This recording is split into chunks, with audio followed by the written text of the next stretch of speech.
Hola a todos, mi nombre es Gonzalo Rojas. Lo digo así, con esa mezcla de saludo que siempre me ha parecido rara.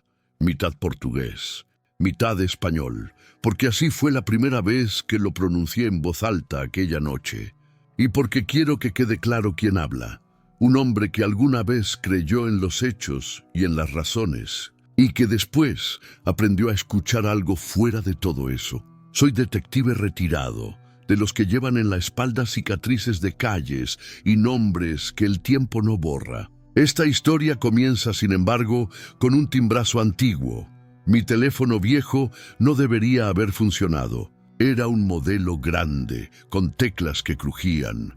Un aparato que compré cuando aún trabajaba en la Brigada de Homicidios de Santiago y que me acompañó a lo largo de 19 años de servicio. Lo guardé por nostalgia y porque es una máquina honesta. Cuando suena, suena. Cuando no, guarda silencio. Aquella noche de otoño de 2013, a las 10:15, el aparato emitió un sonido que me atravesó como una luz fría. Vivía solo en una casa pequeña en la falda de la cordillera, cerca del río Mapocho, y el sonido rebotó en las paredes como un latido ancestral. 20 años antes, en 1993, había habido un caso que dejó un hueco en mi vida profesional y en la ciudad.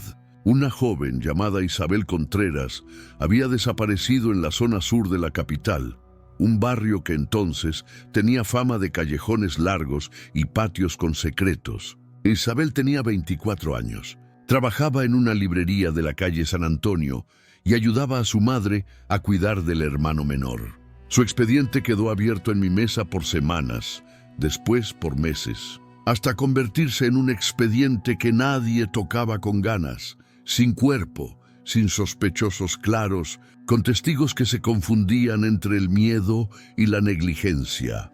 Investigar en los años 90 en Chile significaba también convivir con ecos de la política reciente. La transición a la democracia todavía olía a papeles y a promesas incumplidas. Muchas instituciones no querían escándalo. Hubo registros que llegaron tarde, declaraciones que se olvidaron en las oficinas y un fiscal demasiado preocupado por su carrera. Hice lo que pude, rastreos nocturnos, interrogatorios hasta el amanecer, búsquedas en los cerros. Encontramos rastros que no eran Isabel, hallazgos que abrían preguntas y cerraban esperanzas. La investigación se estancó en 1994 y yo guardé la rabia como otros guardan fotografías. El tiempo fue comiendo las cartas. Subí en la escala profesional, me desgasté, vi otros casos cerrados con juramentos y promesas, hasta que en el verano de 2010, a los 62 años, colgué la placa. Me jubilé con orgullo y con cicatrices. Me fui a vivir a una casa con vista a la cordillera y a la distancia de la ciudad, donde el aire huele a polvo y pino. Pensé que mi deber con Isabel quedaba en los archivos, en los sobres amarillos y en mis pesadillas. Pero hay un defecto del destino. Algunos asuntos no aceptan ser olvidados. Antes de la llamada me había acostumbrado a las rutinas del retiro. Caminar por la mañana, leer crónicas de sucesos viejos, conversar con el dueño del almacén del barrio, mirar fotos que rescataba del pasado. Muchas noches repasaba mentalmente los casos, como quien pule piezas de un reloj. A veces me sorprendía recordando con precisión la modulación en la voz de un sospechoso, la forma en que alguien murmuró su último nombre. Esos recuerdos eran más sólidos que la bronca, más terribles. La llamada llegó en pleno otoño. Afuera la lluvia golpeaba los cristales del comedor. Yo tenía una taza de café frío. Contesté por inercia, esperando quizás una voz de telemercadeo o un número equivocado. En la otra punta hubo un silencio que parecía conocido y luego una voz, delgada como una hebra de vidrio, dijo mi nombre. No lo pronunció entero. Lo dijo como lo decía Isabel cuando me veía en las diligencias. Reconocí esa respiración.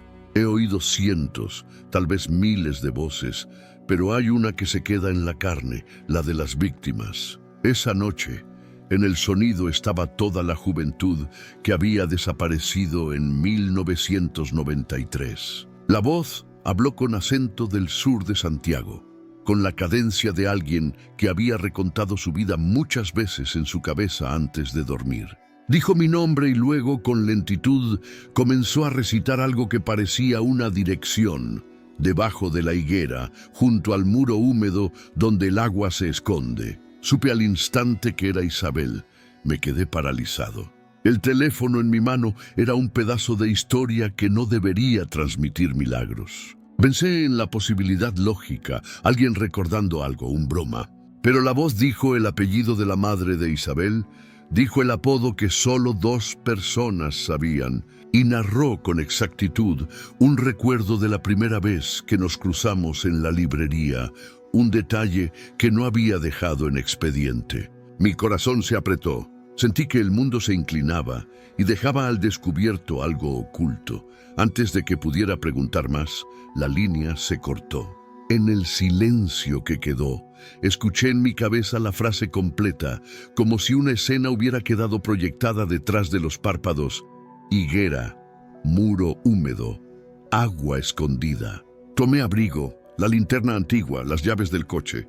Iba a la zona sur, donde las calles aún hablaban en sus muros. Cerré la puerta de mi casa, no sin sentir que detrás, en la penumbra del comedor, algo me observaba. No lo supe en ese momento, pero la llamada no era la primera, sino la última antes de que ocurriera algo que cambiaría todo. Al llegar a la calle donde creí debería buscar, encontré una fotografía clavada en la madera de un poste. La foto mostraba mi rostro. Y alguien en tinta roja había escrito una sola palabra: vuelve. La lluvia arremetía contra el parabrisas cuando noté que la fotografía, bajo la luz, tenía otra imagen superpuesta, una sombra que no era humana. Entonces, de pronto, al levantar la vista, vi una higuera más adelante y bajo ella, un muro con humedad que brillaba como si algo recién hubiese sido descubierto.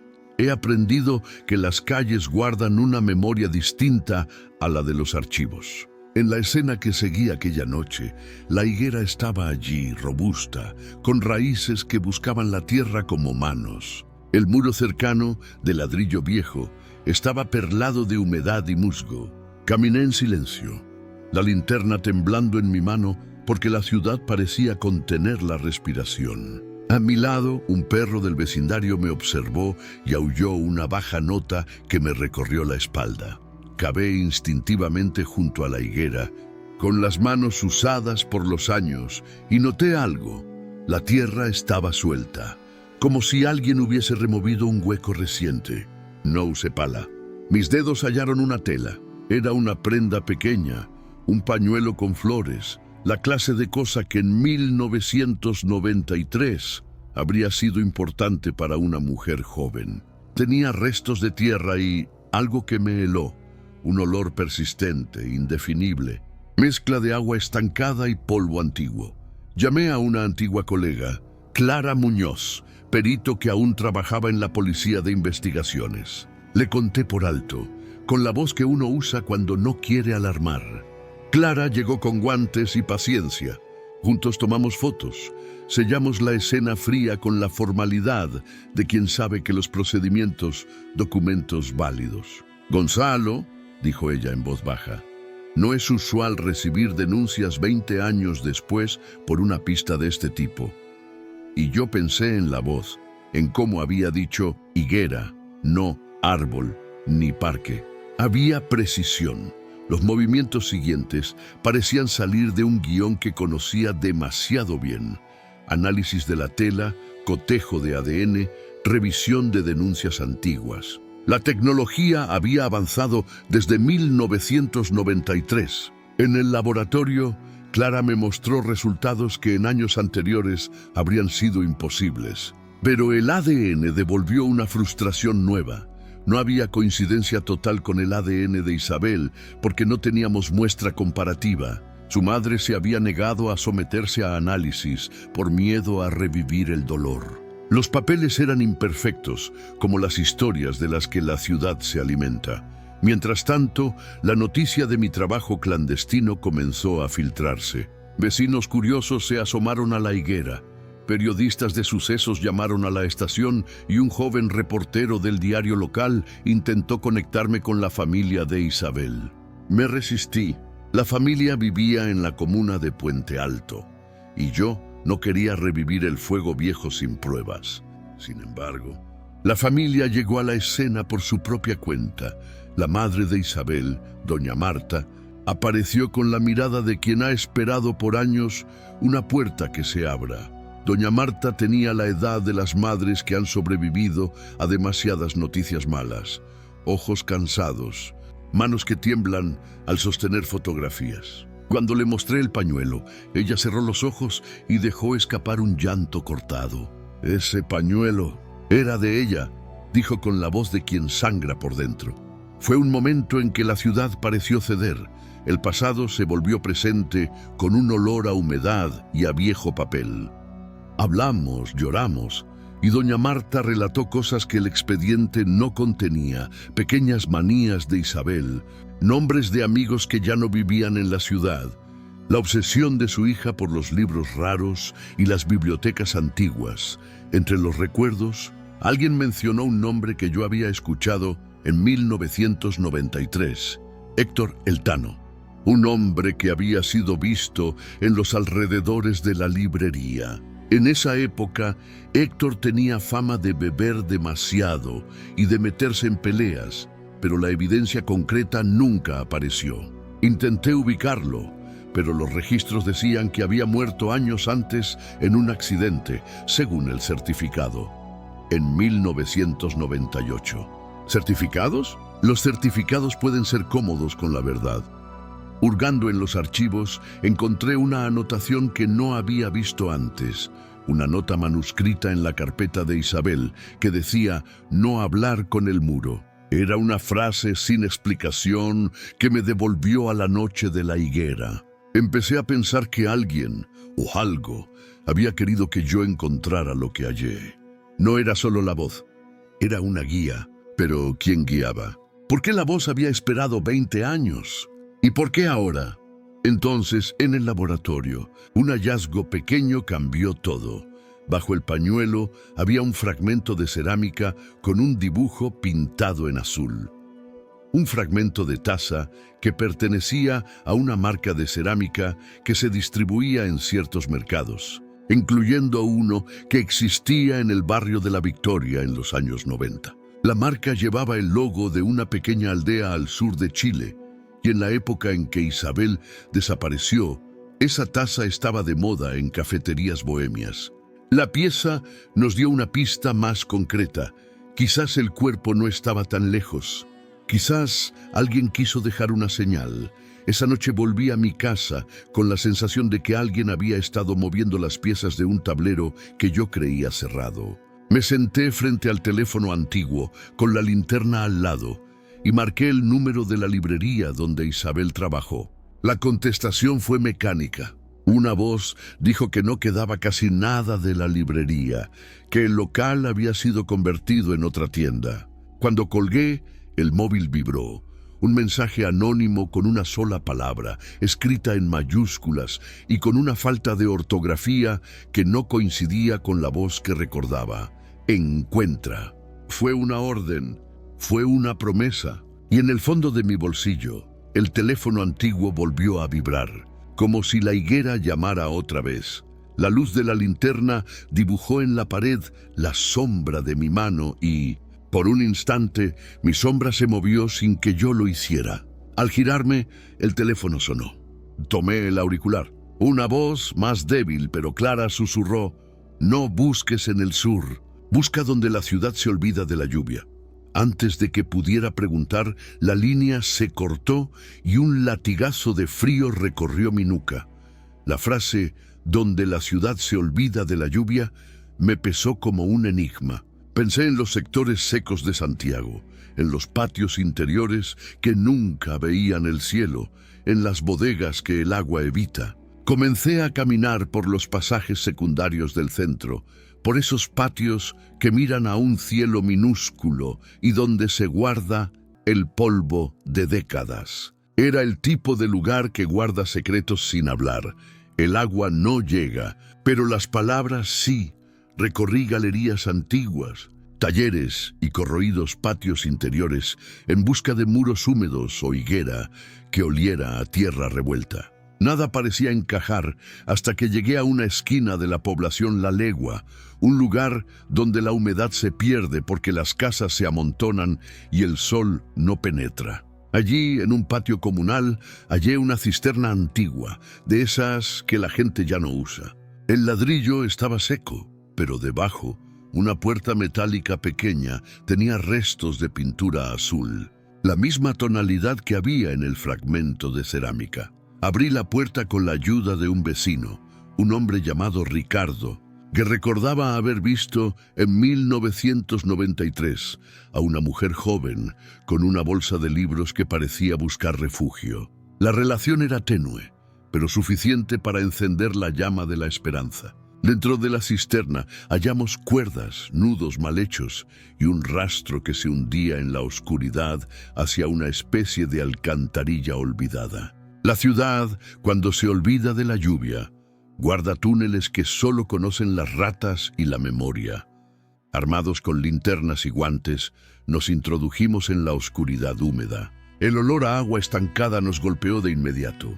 Avanzamos por un corredor subterráneo hasta encontrar un cuarto pequeño, sellado, con restos de tela y huesos de pequeños animales. No había señales directas de Isabel, pero sí marcas que sugerían que alguien había llevado objetos allí con prisa.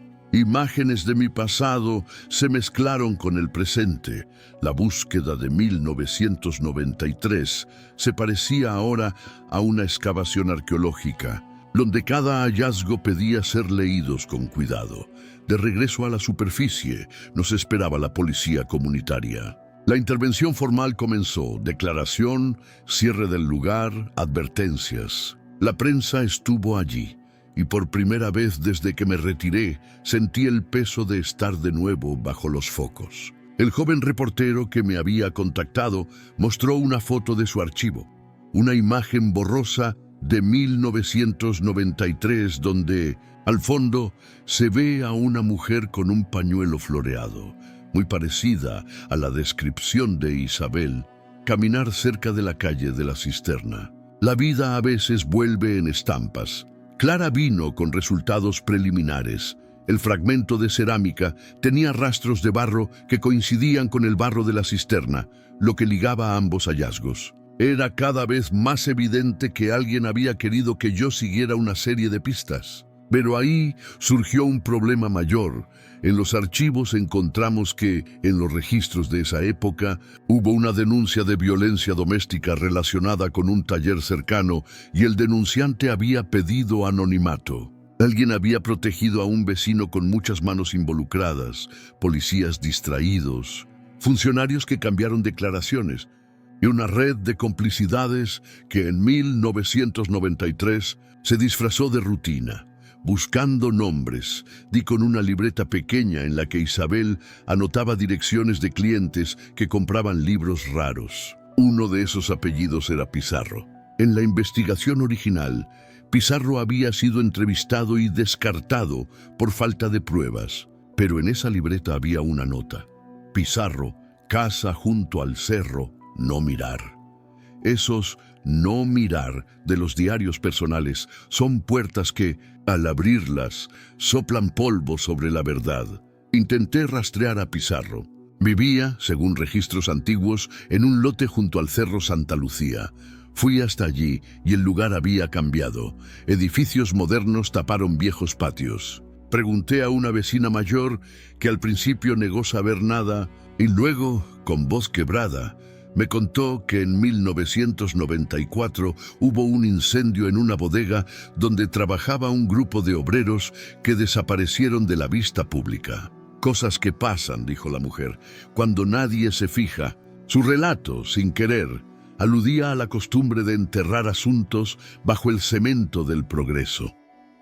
Esa noche, al revisar fotografías en la libreta de Isabel, Vi algo que me heló, una nota manuscrita con una fecha escrita en palabras, 20 de mayo de 1993, con la observación entregar a la hora del toque. ¿Qué era la hora del toque? Busqué en crónicas de la época y encontré referencias a un toque de queda no oficial, a encuentros clandestinos en que la noche servía para consumar secretos. Esa fecha coincidía con la última vez que Isabel fue vista con vida. En mi cabeza se dibujaba la escena, una entrega que salió mal, personas que se alteraron, un silencio demasiado conveniente. Al salir del archivo, mi teléfono sonó de nuevo. La llamada no era la inicial. Esta vez la voz no habló. Hubo un sonido como de agua corriendo y luego una respiración. Y después una frase: busca detrás del mural que no existe. La línea se cortó. Frente a mí, la ciudad seguía su pulso, autos, luces, gente. Pero en algún lugar, detrás de un mural que no existía, alguien había decidido que yo debía encontrar la última pieza del rompecabezas. Una pieza que, si salía a la luz, no solo revelaría la muerte de Isabel, sino que arrastraría en su caída a quienes aún vivían tranquilos. Al doblar por una esquina, un grafiti nuevo en una pared sin mayor importancia llamó mi atención. Un dibujo de una higuera con una llave clavada en su tronco. Abajo, en tinta negra, una frase corta: la justicia se enciende cuando cierran los ojos. Y pegada junto al dibujo, una pequeña llave antigua que llevaba grabadas 2 letras: G. R. La llave con mis iniciales me dejó sin aliento. La había encontrado alguna vez décadas atrás en mi propia bolsa, perdida entre papeles de investigación. La había guardado como un amuleto.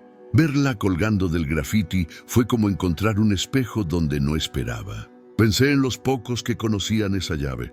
Clara, quizás algún colega y yo. ¿Quién la devolvía ahora? ¿Con qué intención? La llevé a mi casa y la puse sobre la mesa iluminada por la lámpara.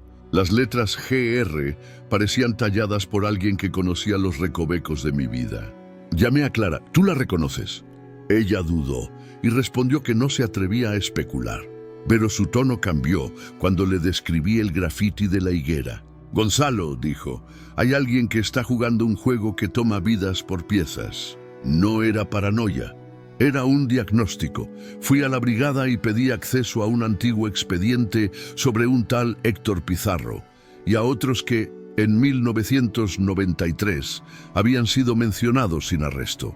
El archivo tenía páginas amarillas y tachaduras. Encontré fotografías policíacas, hombres con manos ásperas, mujeres con rostros que parecían haber envejecido de golpe. Uno de los rostros me miró con un rictus que no podía olvidar, un señor mayor con manchas de humedad en la camisa. En la esquina de la foto, alguien había escrito con lápiz suave: no tocar. A medianoche la llave volvió a sonar. Esta vez no fue en el teléfono, sino al abrir la puerta de mi taller. Alguien había dejado un sobre con datos, coordenadas que, en un mapa moderno, indicaban un terreno baldío en la comuna de La Pintana, un sector en expansión donde las obras a menudo tapaban agujeros de la historia. Dentro del sobre, una foto, una imagen borrosa de 1993, con personas que parecían intercambiar bolsas en la puerta de un taller. Una figura se destaca, una mujer con un pañuelo floreado. Otra mujer más atrás mira al lente con una expresión que conozco bien, la incredulidad de quien va a ser olvidada. Con Clara y Ricardo planificamos la búsqueda en La Pintana. La municipalidad, sin saberlo, había vendido la tierra a una constructora que prometía viviendas sociales. Encontré obreros que recordaban a alguien removiendo tierra con prisa y un capataz que afirmó haber enterrado restos de obra en un hoyo profundo. Lo que llaman restos de obra muchas veces ocultan otra cosa: plata, papeles, cuerpos. En la hora más calurosa del día, la pala chocó con algo que sonó distinto. Un golpe seco, luego otro. El eco fue como un latido. Cavamos hasta llegar a un tejido duro. Era una cubierta, una estructura que había sido hecha para ocultar, no solo tierra, sino silencio. Arrancamos tablas, piezas viejas y hallamos una caja metálica oxidada. Dentro, varios objetos. Una libreta de apuntes que resultó ser la continuación de la de Isabel, un colgante con la inicial I y una placa que parecía militar, golpeada por la humedad. Entre las páginas, una anotación en la letra de Isabel: si me ven decir no es aquí. Me sentí en medio de un rompecabezas donde cada pieza parecía señalar a alguien que había colaborado en el silencio. El análisis forense confirmó lo que temía: restos óseos en el interior de la caja.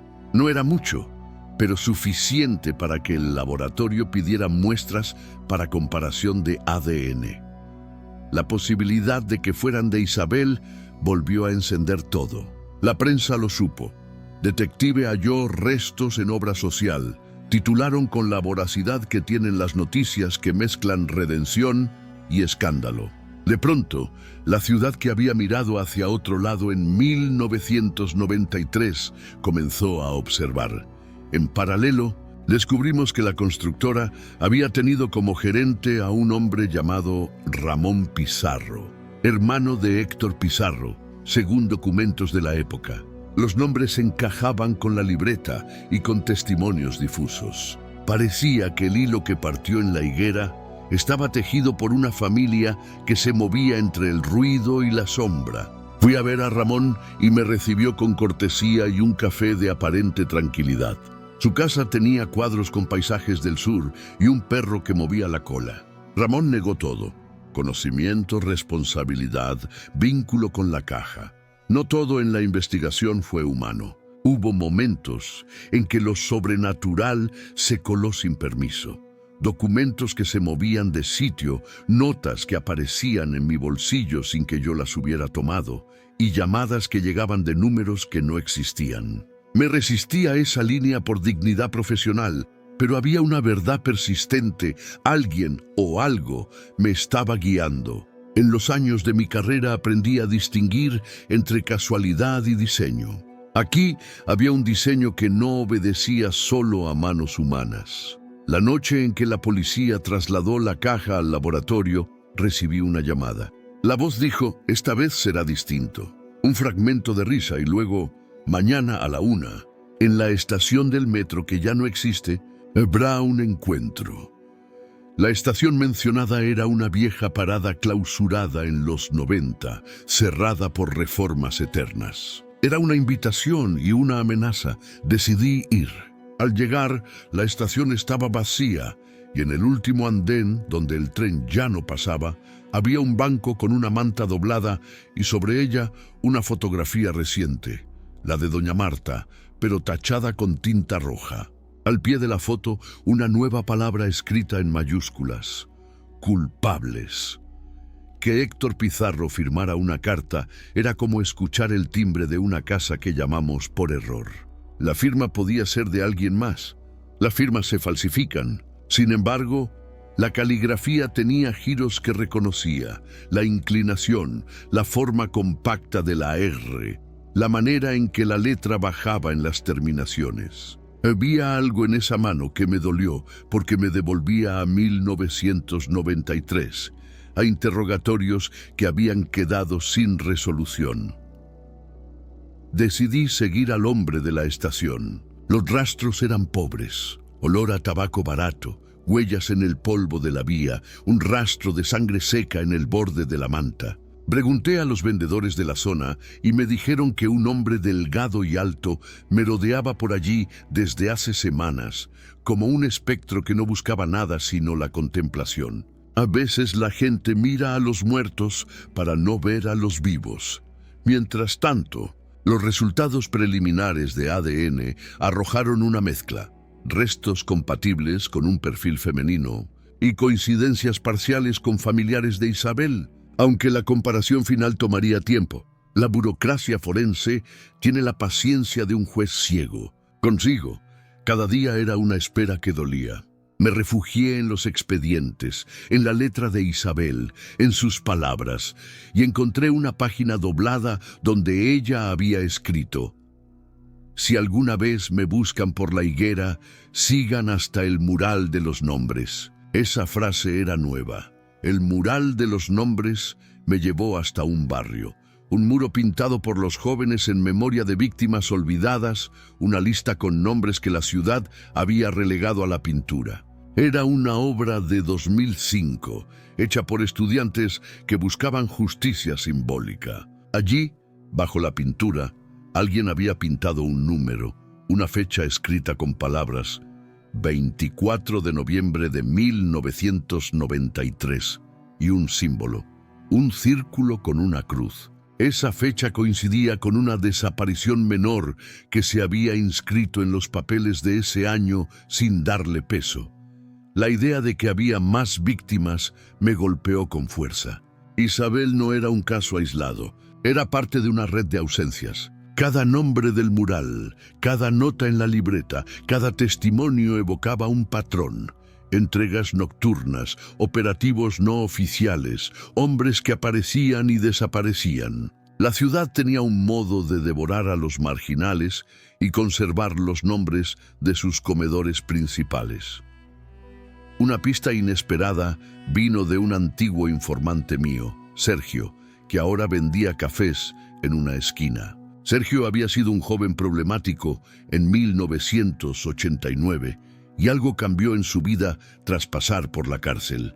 Aprendió a leer a las personas. Me habló de reuniones en bodegas donde se habían cerrado tratos con la promesa de no preguntar. Me dijo también que Héctor había sido parte de un grupo que usaba viviendas de tránsito para ocultar movimientos. Que la fachada de negocios legítimos era como una máscara que cubría el rostro de lo real. Empecé a trazar conexiones entre las empresas que habían crecido en la última década. Constructora, talleres, tiendas. La red, al igual que una rama de higuera, se había extendido en silencio y había olvidado la lluvia intencionalmente.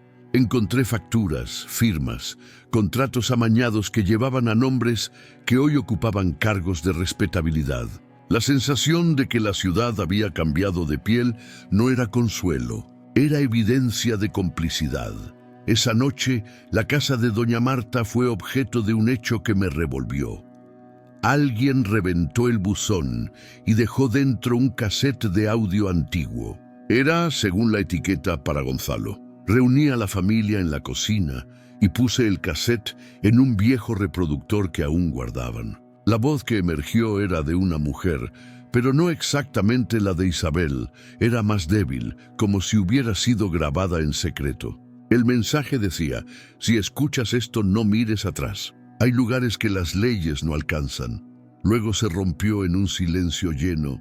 Quise creer que la cinta era otra manipulación, pero la emoción en los ojos de doña Marta era genuina. Ella me confesó algo que no había podido decir antes.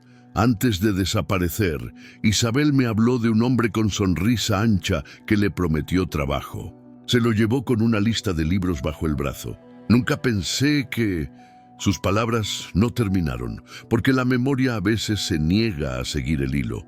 En ese momento, mi teléfono antiguo vibró por última vez antes de apagarse. En la pantalla apareció un mensaje que no esperaba, una fotografía nocturna de una mesa en penumbra, sobre la cual estaba desplegada una antigua placa de identificación con el nombre H. Pizarro. Y, al lado, una tarjeta con símbolos religiosos y un rosario roto. La imagen tenía un sello, archivo personal, 1995. Una caja de tiempo se abría en mis manos. ¿Quién había preservado esos objetos por tantos años y por qué los devolvía ahora? Al mirar la fotografía con más detalle, noté que en el fondo, reflejada en un vidrio, se veía una figura, una mujer inclinada que parecía mirar directamente a la cámara. Sus ojos eran conocidos. Su boca no estaba. Un escalofrío me recorrió. La mujer era Isabel, pero algo en ella decía que había visto lo que nadie quiso ver. La foto, al ampliarla, reveló una nota escrita a mano en el borde: ella no olvida. Y entonces mi puerta principal sonó con golpes secos. Alguien, ahí afuera, gritó mi nombre. Abrí la puerta con la mano temblando. Afuera no había nadie.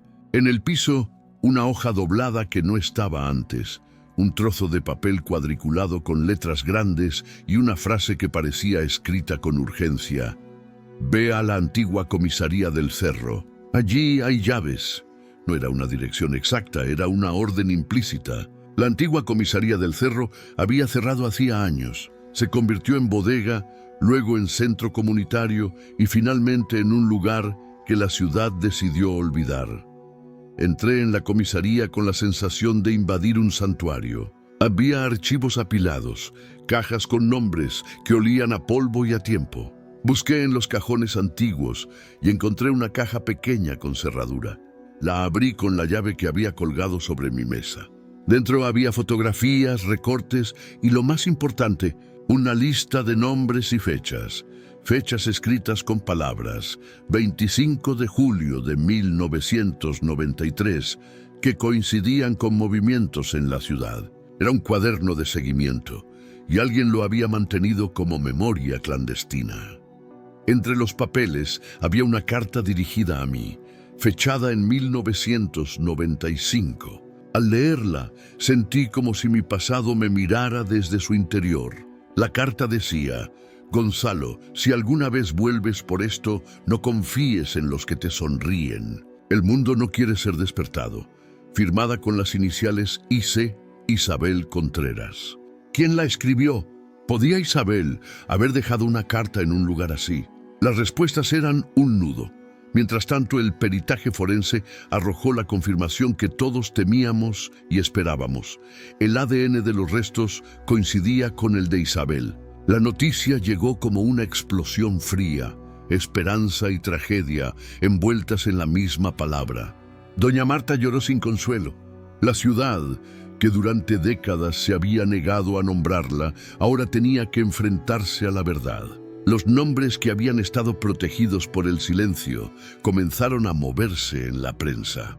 Con la confirmación en mano, la Fiscalía abrió una investigación formal. Los viejos expedientes fueron reabiertos y yo, que había sido parte de los inicios, me encontré de nuevo en la escena. Fue duro ver la burocracia moverse con lentitud mientras se abrían posibilidades de enjuiciamiento. Los acusados eran hombres que ahora vestían trajes y ocupaban cargos en empresas respetables. Había una lección en la corrupción. Puede envejecer su cara, pero no desaparece. Aparecieron testimonios nuevos, personas que antes no hablaron por miedo o porque alguien las convenció de que no era su problema. Una vecina recordó haber visto a Héctor entrar a una casa con una camioneta cargada, y otro testigo dijo que Ramón Pizarro pagó a un funcionario para que ciertos informes desaparecieran. La red de complicidad se tensó como un cable que, al vibrar, emitía sonidos de vergüenza. Sin embargo, aunque la justicia parecía acercarse, algo me inquietaba, la sensación de que las piezas materiales no eran suficiente. La llamada inicial que me devolvió este caso tenía el peso de un acto que atravesaba la frontera entre la vida y la muerte. ¿Quién había hablado? ¿Un cómplice con remordimiento? ¿O algo que no podía explicarse solo con la lógica? Esa pregunta me llevó a buscar en las antiguas grabaciones de entrevistas que hice en 1993. Reproduje cintas en las que Isabel hablaba con su voz clara sobre libros y promesas. En una de las grabaciones, su voz se quiebra al mencionar un nombre: no vayan con Pizarro. Lo dijo con una urgencia que ahora, con el tiempo y con la confirmación de su muerte, parecía un aviso. Guardé la cinta como un relicario. Una madrugada, el teléfono volvió a sonar. Esta vez, la voz no fue la de Isabel, sino una voz masculina que me citó en un café junto al río Maipo. El hombre se presentó como un arrepentido. Fui parte de eso, dijo. La confesión era parcial, llena de vacíos, pero implicaba a un hombre recién surgido, un coronel retirado que en 1993 había colaborado con logística. Si la Fiscalía lograba juntar pruebas, el escándalo se volvería inmenso. Acepté ver al arrepentido en el café. Su cara era la de cualquiera que ha cargado culpa demasiado tiempo.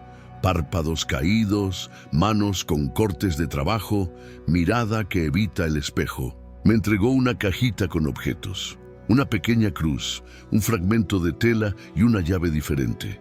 Me dijo con voz rota que hubo un trato, silencio por protección.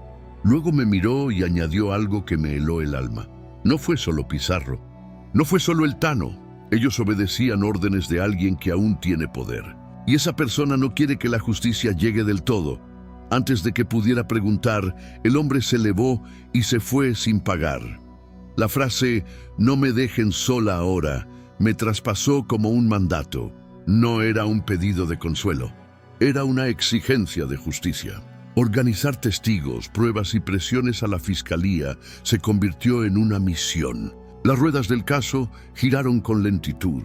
Citaciones, declaraciones, audiencias preliminares. Lo que en la ciudad parecía un despertar era, en los pasillos, una batalla de poder. Entre los testigos surgieron perfiles variados. Una secretaria que guardó facturas, un mecánico que recuerda haber reparado una camioneta con barro de La Pintana, y un joven que había servido como chofer y ahora se declaraba arrepentido. Muchos habían callado por miedo. Ahora hablaban con la voz temblorosa de quien se enfrenta a consecuencias. Sus relatos pintaban una fila de nombres que yo iba reconociendo por su repetición. Algo más empezó a ocurrir. Cartas anónimas llegaban a familias de víctimas olvidadas, a periodistas y a mí. Contenían direcciones, fechas y a veces fotografías. La táctica parecía diseñada para forzar la acción pública. La prensa, hambrienta de historias que remuevan la complacencia, comenzó a publicar tiras con investigación. La ciudad que tanto tiempo miró hacia otro lado tuvo que mirar, pero en ese ruido la inexplicable persistía. Veces en que las luces se apagaban en la fiscalía justo antes de una audiencia. Papeles que cambiaban de expediente. Una sensación general de que alguien alertaba a los poderosos. Sospeché que aún había filtraciones internas. El miedo, aprendí, era una moneda de cambio muy utilizada. Un testimonio clave fue el de un vecino que en 1993 observó a un grupo en una casa de la calle La Victoria. Dijo que vio a un hombre con placa policial entrar y salir, y a un funcionario de traje que marcaba el paso. Ese testimonio, si se sostenía, implicaba a la institucionalidad. Había un riesgo real.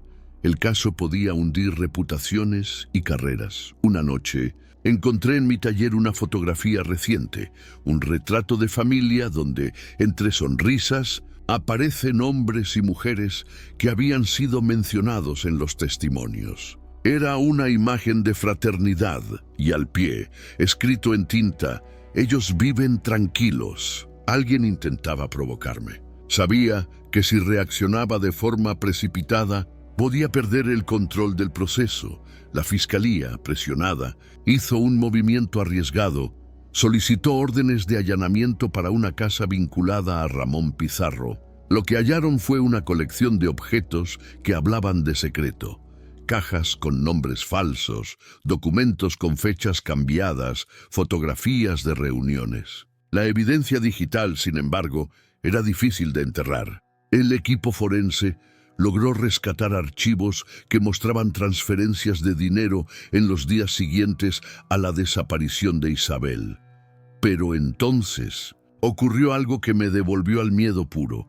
Uno de los testigos principales, el chofer arrepentido, apareció muerto en su departamento. La versión oficial, sobredosis. La versión real, la que olía a pólvora, era otra.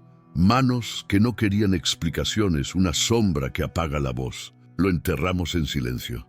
Su tumba era un lugar frío donde depositamos la compasión. La muerte del testigo encendió un conflicto interno. Algunos querían poner freno por seguridad. Yo no.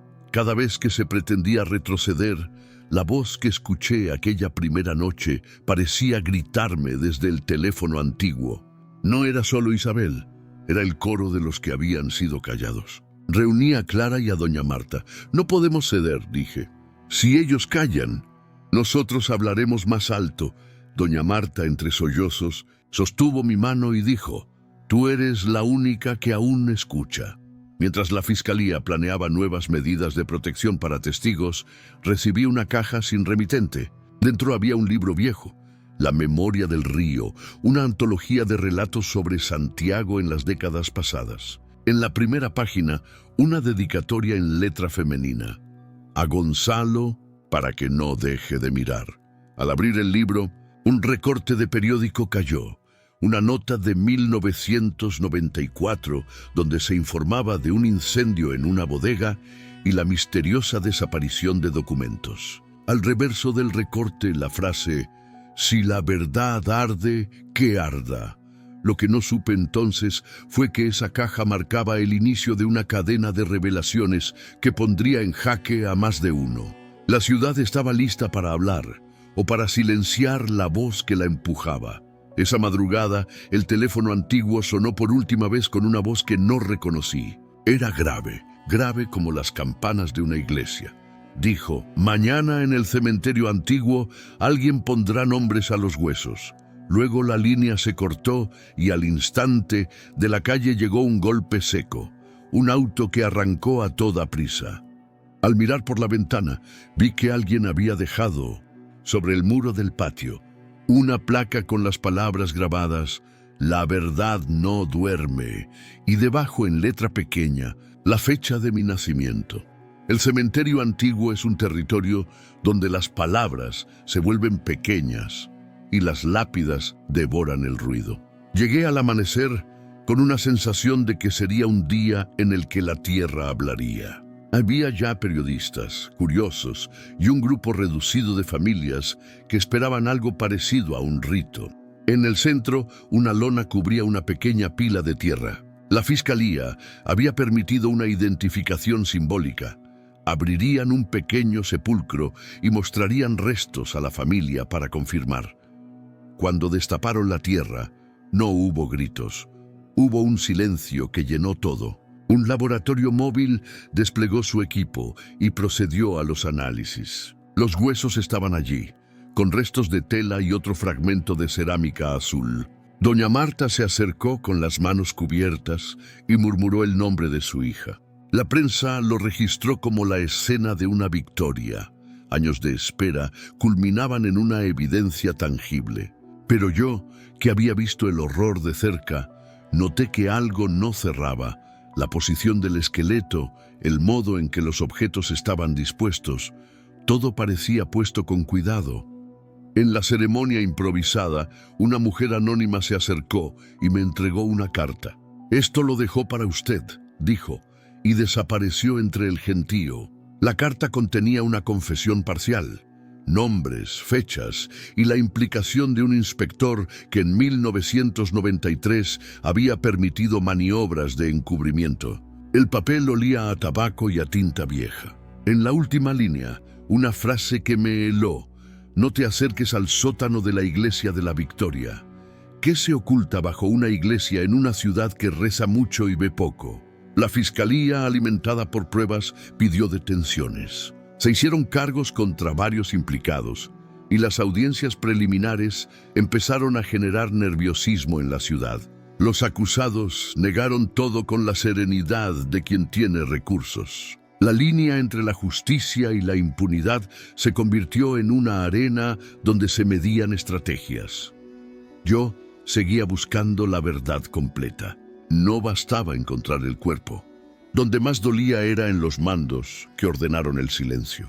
La carta me condujo hacia la iglesia de la Victoria, un edificio que en el exterior parecía inofensivo, con vitrales que arrojaban colores en las tardes. Hablé con el párroco, un hombre de manos ajadas y voz suave que dijo no saber nada. Pero en el sótano, entre radiales y cajas de víveres, encontré una puerta oxidada que conducía a un cuarto más profundo. Hurgando allí, hallé una caja fuerte vieja. La forzamos con la supervisión de la fiscalía. Dentro, documentos con logotipos de empresas, contratos y cargos que vinculaban transferencias sospechosas a cuentas de personas hoy respetadas. En una carpeta, un sobre fechado en 1994 llamó mi atención. Contenía fotografías de reuniones nocturnas en que aparecían algunos de los acusados. La imagen mostraba en una esquina a una joven que sostenía una charla. Era Isabel. Fue como ver la pieza que faltaba. Isabel no solo había sido una víctima, sino también una testigo incómoda. La revelación fue explosiva. Personas vinculadas al Congreso local, empresarios y lo que era peor, un ex policía que ahora trabajaba en seguridad privada. La complicidad alcanzaba niveles que me hicieron pensar en el costo de la verdad. Las audiencias tomaron un giro más serio, pero a medida que se acercaba la justicia humana, algo más inquietante surgía. Corroboraciones que no tenían origen en la evidencia material, sino en testimonios que juraban haber recibido señales en sueños o llamadas nocturnas. La línea entre lo racional y lo otro se volvía borrosa. Una noche, al volver a mi casa, encontré en mi buzón una caja pequeña con un rosario y una nota. Para guiar el alma. Las manos que lo enviaron no buscaban consuelo religioso. Buscaban asegurarse de que yo, el que movió las piezas, no profanara el equilibrio sagrado de quienes mandaban. Fue una advertencia con aspecto de limosna. La fiscalía continuó su trabajo y la audiencia principal se programó. El día que comenzó hubo tensión palpables. Periodistas, familias, acusados con rostros que nadie tendría en la calle. En el estrado, uno por uno, comenzaron a declarar los implicados. Algunos se derrumbaron, otros guardaron su pose. Y en medio de la audiencia llegó una prueba inesperada. La cinta original de una grabación donde Héctor discutía con alguien sobre manchar ciertas pruebas. La cinta, encontrada en una caja que había pertenecido al coronel retirado, fue clave. Mientras la justicia caminaba, la ciudad respiraba una mezcla de alivio y miedo. Había, sin embargo, una sensación persistente. Alguien jugaba con nosotros, mostrando y ocultando piezas como si fuéramos marionetas. Esa noche, en mi mesa, el teléfono sonó por última vez con la voz de Isabel. Dijo una sola frase: gracias por traer la luz. Sentí un alivio profundo, pero la paz duró poco. Al día siguiente, la fiscalía anunció que el expediente sufría una filtración crítica. Pruebas habían sido retiradas por error. La pregunta que ardía era clara: ¿quién retiraba pruebas y por qué? Al revisar el laboratorio, descubrimos que la cinta clave había sido sustituida por una cinta similar, pero con una grabación distinta.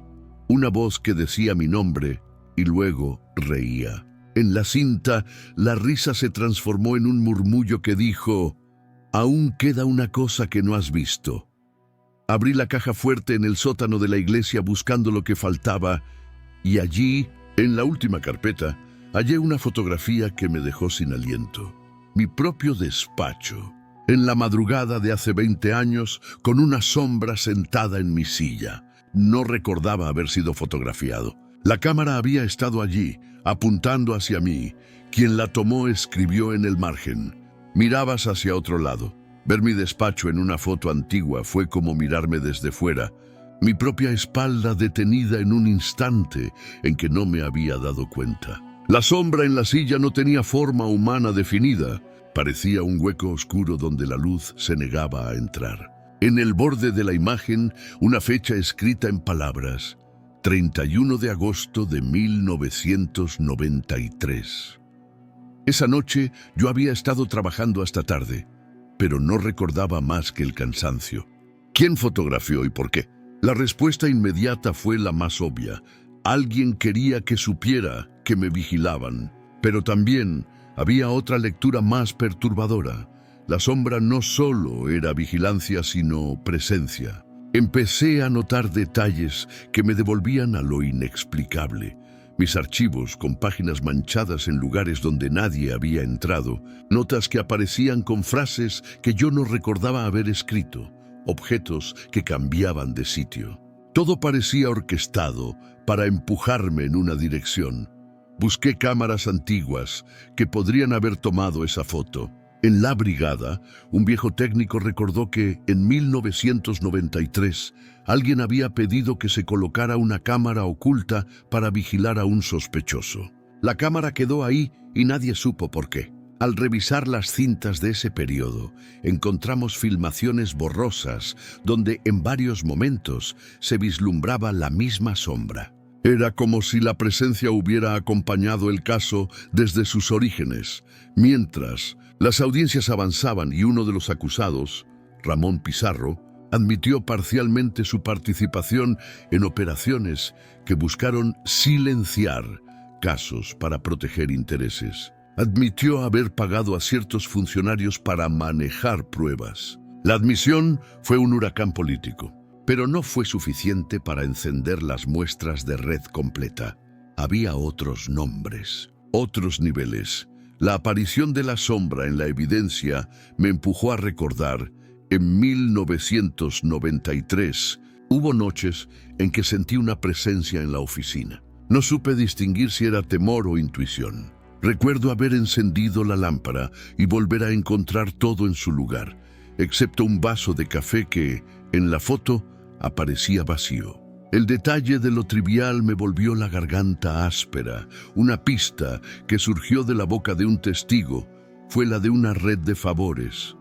Hombres que usaban la religión como coartada para reunirse. Se hizo evidente que la Iglesia no solo guardaba pruebas físicas, sino rituales que daban cohesión al encubrimiento. La idea de que lo sagrado fuera instrumentalizado me revolvía. Era como si las plegarias fueran usadas para sellar pactos. En la madrugada, la sombra pareció reclamar más. Mi teléfono sonó con un audio distorsionado. Era la voz de Isabel mezclada con la mía, como si ambas se superpusieran. Dijo: «Busca la caja de metal en la casa que ya no es la casa». La casa que ya no es la casa era un hogar que había sido demolido y reemplazado por un edificio de departamentos. En el terreno habían quedado sótanos olvidados y quizás cosas escondidas. Entré en el edificio nuevo con autorización judicial. El sótano estaba dividido en pequeños búnkeres. En uno, detrás de una pared falsa, hallamos una caja metálica con fotografías, recortes y un cuaderno íntimo que no pertenecía a Isabel, sino a alguien que llevaba la contabilidad moral de la operación.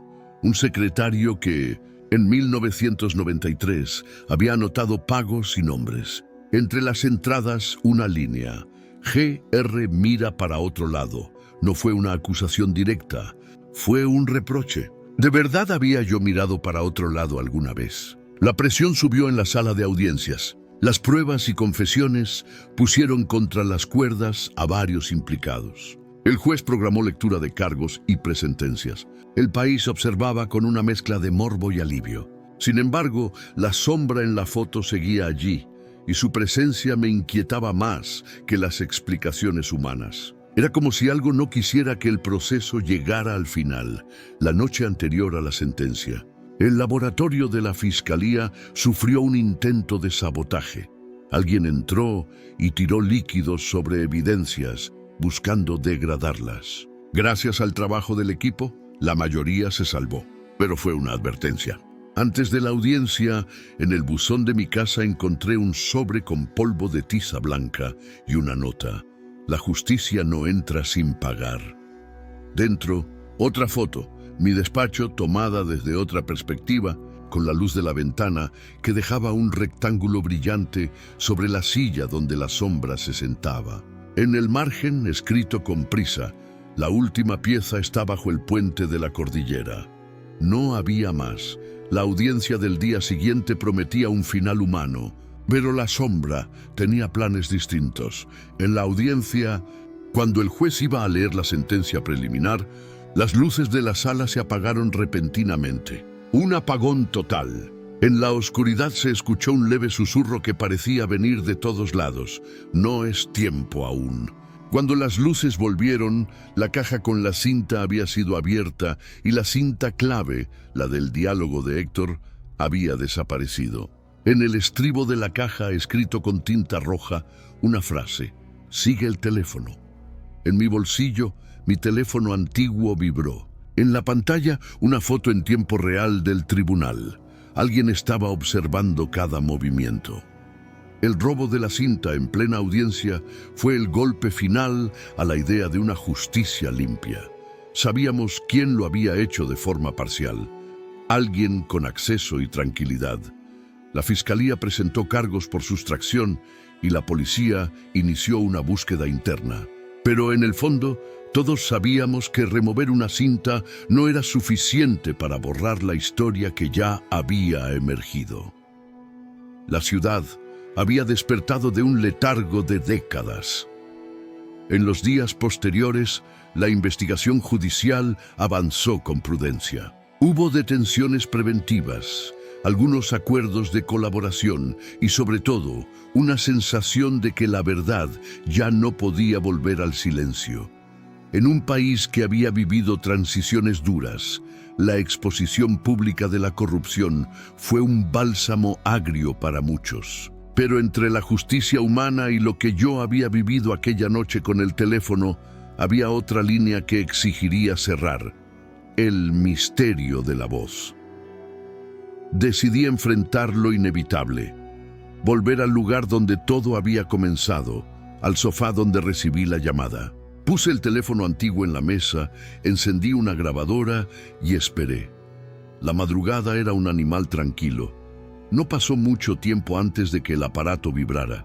La voz vino clara, sin ruidos. «Gracias», dijo Isabel. Su voz sonó más entera que la última vez. Luego enumeró lugares con precisión casi mecánica: un cajón en la biblioteca donde trabajó, un jardín de la casa que fue de Héctor, una tumba antigua con una lápida mal colocada. Me guió una vez más con la calma de quien sabe. Yo seguí cada dirección y cada vez hallé algo nuevo: documentos, pruebas, testimonios escritos con el pulso del miedo. La voz actuaba como un mapa. En la última dirección llegué a un lugar que la ciudad ya no nombraba: una pequeña ermita en la falda de la cordillera donde la piedra y el silencio se juntan. Allí, en un nicho oculto, encontré una caja con las cintas originales, incluyendo la cinta que fue robada en la audiencia. Además había cartas, papeles contables y una lista de nombres que completaba el círculo. La caja tenía una nota: para quien quiera escuchar. Comprendí entonces que alguien había guardado la verdad para que llegara a las manos correctas. Presenté la caja en la fiscalía. La cinta, una vez reproducida en presencia de peritos, fue desgarradora. Voces, acuerdos, risas que no deberían mezclarse con la sangre. Con esa cinta y las demás pruebas, los tribunales pudieron seguir el hilo de la red. Hubo condenas, hubo vergüenza pública. No todos fueron castigados, pero varios cayeron de sus pedestales. La justicia humana, aún imperfecta, había dado pasos. Aún así, el asunto de la voz se mantenía. ¿Quién había sido la mano que devolvió esas pruebas? Algunos colaboradores anónimos asumieron el crédito, ex empleados que no quisieron nombrarse. Rita, una mujer que trabajó en sombras en la iglesia, confesó que había guardado objetos por años, temiendo las represalias. Dijo que una noche, una voz, quizás su imaginación, le dijo dónde enterrarlo. No pude confirmar nada más, porque lo sobrenatural no entra en los aleatorios de la fiscalía. La explicación racional ofrecía piezas: arrepentidos, colaboradores, testigos que habían decidido hablar. La explicación extraña hablaba de voces que llamaban desde más allá. Yo, que había sido testigo de ambas cosas, no pretendí elegir una sola. Acepté que la verdad, tal como la vivimos, es un tejido con hilos humanos y quizás algún hilo que no conocemos del todo. Con el caso cerrado, al menos por ahora, me di permiso a un acto que había postergado. Fui a la tumba que habían hecho para Isabel. El ataúd estaba ahí, sencillo. Junto a la lápida, un niño dejó una flor y un anciano cantó en voz baja. Me quedé a escuchar cómo la ciudad le dice adiós a quien ha sido encontrada. En el silencio, saqué el teléfono antiguo y lo puse sobre la piedra. «Sonó una última vez», contesté. La voz fue clara y serena. «Gonzalo, ahora que la ciudad nos escucha, puedes descansar». hubo un susurro final, como el viento que pasa entre hojas. Gracias por escucharnos. Sentí que una puerta se cerraba. Apagué el teléfono, lo guardé en su caja y caminé hacia la salida del cementerio. Al llegar al portón, me detuve. En la calle, una figura lo esperaba. Una mujer joven, de cabello oscuro, con un pañuelo floreado en la muñeca. Me miró y sonrió con tristeza. «No me olvide», dijo, y se fue caminando hacia la ciudad que por fin llevó nombres a los huesos. No quiero afirmar que la justicia vino solamente de una conexión que no podemos explicar. Fueron manos, papeles y la voluntad de algunos para hablar lo que la hizo posible. Pero también hubo llamadas, guías y silencios rotos que me enseñaron que la línea entre la vida y la memoria puede inclinarse hacia la verdad cuando alguien decide nombrarla. En mi retiro, guardo el teléfono antiguo en un cajón. A veces, en noches de lluvia, lo saco y apoyo la oreja por costumbre, sin esperar que suene. Si suena, lo escucho, porque he aprendido que en esta ciudad a veces la justicia viene de donde menos lo esperamos, de voces que no fueron permitidas callar. Una tarde recibí una carta sin remitente. Adentro, una fotografía en blanco y negro. Una higuera, un muro húmedo y al fondo una sombra que parecía estar caminando hacia la cámara. En el borde de la foto, en letra pequeña, alguien escribió: «No todas las voces se cansan de hablar». Cerré la carta, sentí un frío en el pecho y desde la mesita me llegó el leve vibrar del teléfono antiguo. Lo miré y por un instante pensé en contestar. Esta fue otra historia impactante de nuestro canal Relatos Prohibidos.